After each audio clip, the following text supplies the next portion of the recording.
بسم اللہ الرحمن الرحیم۔ ناظرین، اگر تو اس قدر نماز پڑھے کہ پشت خم ہو جائے اور اس قدر روزے رکھے کہ جسم کا نشان بن جائے، ہرگز فائدہ نہ ہو پائے گا جب تک تو مال حرام سے پرہیز نہ کرے۔ ایمان یہ ہے کہ انسان زبان سے اقرار توحید رسالت کرے، دل سے تصدیق کرے اور اعضاء سے اس کے حکم پر عمل کرے۔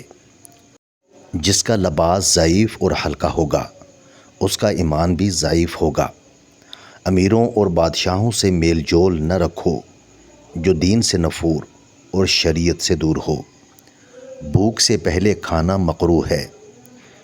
ناظرین، وہ دعوت سب سے بدتر ہے جس میں امیر بلائیں اور غریبوں اور مسکینوں کو نہ بلائیں۔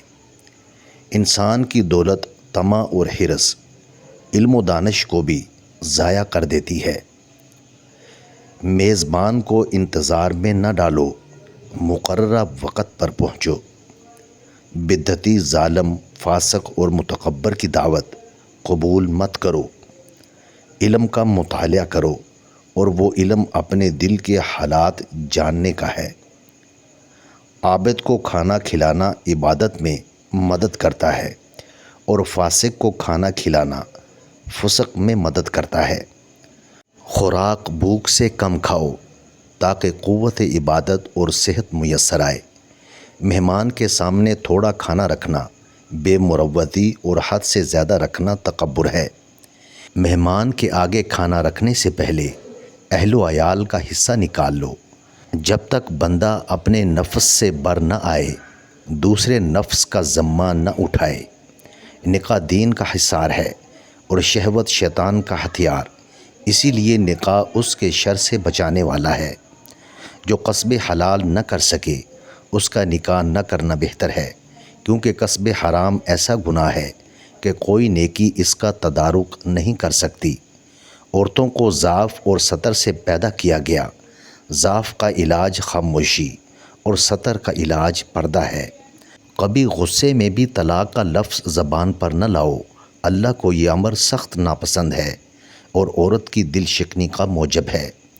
اہل و عیال کے کسب حلال کرنا ابدالوں کا کام ہے اور ان کو صلاحیت سے رکھنا اور ادب سکھانا جہاد سے افضل ہے۔ سب سے بڑی جہالت اپنے آپ کو سمجھدار سمجھنا ہے۔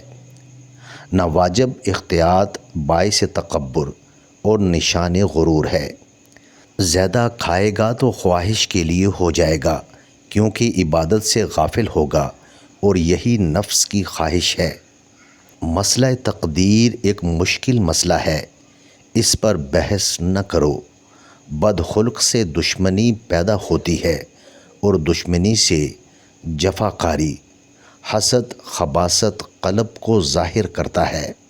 جو شخص روزانہ 300 مرتبہ یا صمد پڑھے گا، اللہ جل شانہ اس کے لیے غیب سے بے بہا رزق حلال کا بندوبست فرمائیں گے۔ اس عمل کو کرنے والے پر رزق و دولت بارش کی طرح برستی ہے۔ 10 دن اس عمل کو مستقل مزاجی سے کریں۔ حاسد دشمن پر پتھر پھینکتا ہے مگر وہ واپس اسی کو لگتا ہے اور دشمن ہنستا ہے۔ بعض احمق اس غم میں گھلتے رہتے ہیں کہ اللہ نے فلاں کو دولت کیوں دی۔ اللہ تعالیٰ کا ہر فیصلہ عقل و عدل پر مبنی ہوتا ہے، اس لیے کبھی بھی حرف شکایت لب پر نہ لائیں۔